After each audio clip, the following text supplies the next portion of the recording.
Well, back in the day, access to water, railroads, and the interstate highway system were key factors in determining the early layout for communities nationwide. In tonight's Eye on KELOLAND, Jordan DeSmit digs deep into the city of Brandon's early history and how the interstate sparked an unprecedented population boom.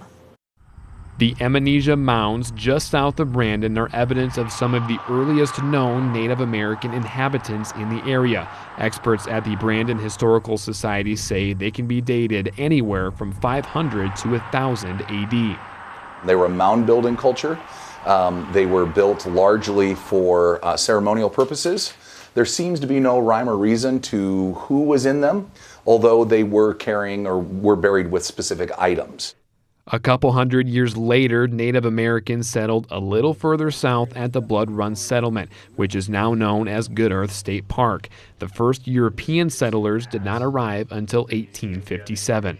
However, the European Americans in this area were largely driven out by the Great Sioux Uprising of 1862, which took place over in Mankato, Minnesota.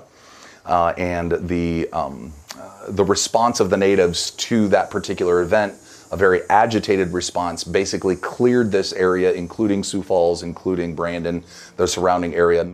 But the Big Sioux River drew Europeans back to the area in 1868. Of course, as we know as South Dakotans, this is not necessarily a tropical paradise, right? Water is a little bit few and far between. So the Big Sioux River afforded one of the few possibilities of fresh water, fish, lumber, a lot of the things that you need to survive. One of the settlers at that time was Nelson Graff, who built this cabin. It's the oldest surviving wooden structure in Brandon. They had 7 people in this house. There's a loft above us, and so I always kind of think of it today as it's interesting as we bring people and especially young kids in. They always wonder, how could people live in such tight quarters? And the reality is that as a farm family, you weren't here much. You were out doing chores, you were out milking cows, you were out, plowing fields or whatever the case may be. It was an uneventful time to live in Brandon for about 100 years after its second wave of homesteaders. In fact, its population was as low as 200 in 1950, and Brandon was not even incorporated until 1973. What helped Brandon survive was, I think, the community atmosphere. It was family helping family, friend helping friend. It was an interdependent community. So you had creameries, you had grain elevators, you had lumber yards, and everybody helped everybody. Brandon eventually grew because of advances in transportation. The railroad provided a spark, but the creation of the interstate helped the population of both Brandon and Sioux Falls boom. It's also symbiotic. As Sioux Falls grew, Brandon grew. People could live in Brandon but work in Sioux Falls. And we started getting the streets poured, and we had gravel roads before.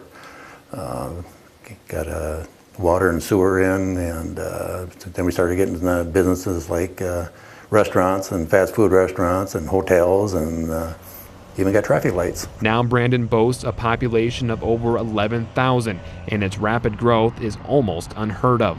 It is a pretty remarkable, again, speed and rapidity with which Brandon grew in just, 50 years. Even though Brandon looks nothing like it did 50 years ago, it's still important for residents to remember its small-town roots.